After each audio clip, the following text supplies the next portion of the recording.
ministre va avoir le courage de venir voir avec moi ce qui se passe là. Puis oui, rencontrer des jeunes s'ils veulent nous parler. La réponse du ministre. Parler aux jeunes, c'est pas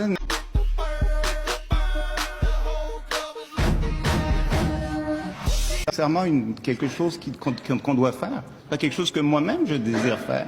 On parle de jeunes qui sont en protection de la jeunesse. C'est pas des jeunes qu'on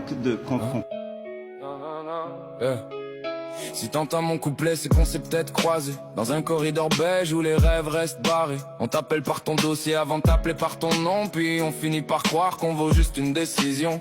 Ils vont dire fais-nous confiance, on sait ce qui est bon pour toi, mais fais confiance à ton cœur quand il te crie que ça marche pas. Y a des adultes qui guérissent, y en a d'autres qui contrôlent. Apprends à voir la différence avant qu'ils volent ton rôle. Si un adulte te demande de garder un secret,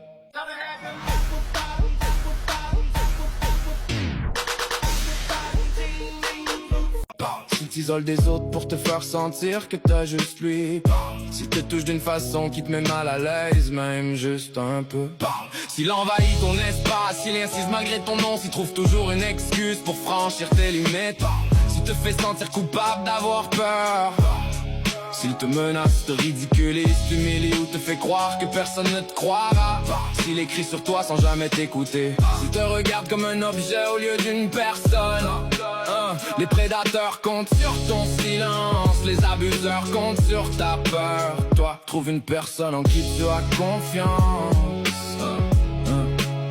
Jusqu'à ce que quelqu'un t'écoute, on nous rappe tout le temps la même cassette. Les jeunes sont en difficulté, les jeunes sont vulnérables, les jeunes portent des traumatismes, ok.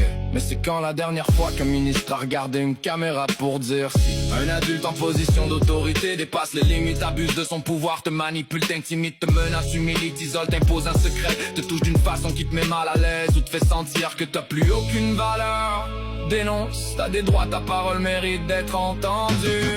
Pourquoi ce discours-là on l'entend jamais? Pourquoi on enseigne aux jeunes à faire confiance à l'autorité avant de leur enseigner que l'autorité a aussi des limites? Pourquoi y a pas dans chaque centre un endroit réellement indépendant où un jeune peut dénoncer un adulte sans avoir peur que ça revienne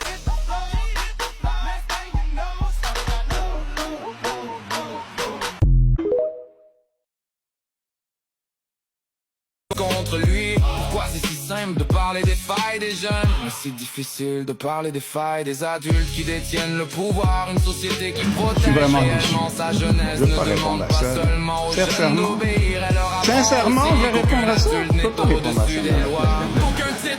Un modèle carcéral.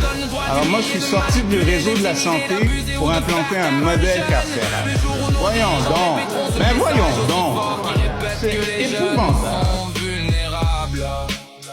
Peut-être qu'on pourra commencer à parler de véritable protection de la jeunesse.